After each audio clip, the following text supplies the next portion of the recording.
Hello, Alex here from Allways Precision. One of the underrated advantages of having a CNC dresser is being able to change your feed rate and making that a repeatable process.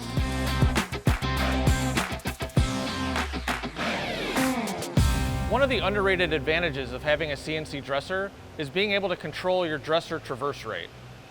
Making this a programmable number can actually make the same wheel act very differently.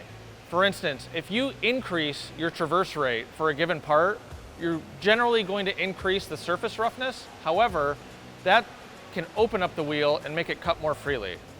Conversely, if you slow down the feed rate, that will actually dull the wheel up more. This can improve your surface finish, but may require more horsepower when grinding. Depending on your application, this can be a powerful tool to make the machine get the results that you're looking for.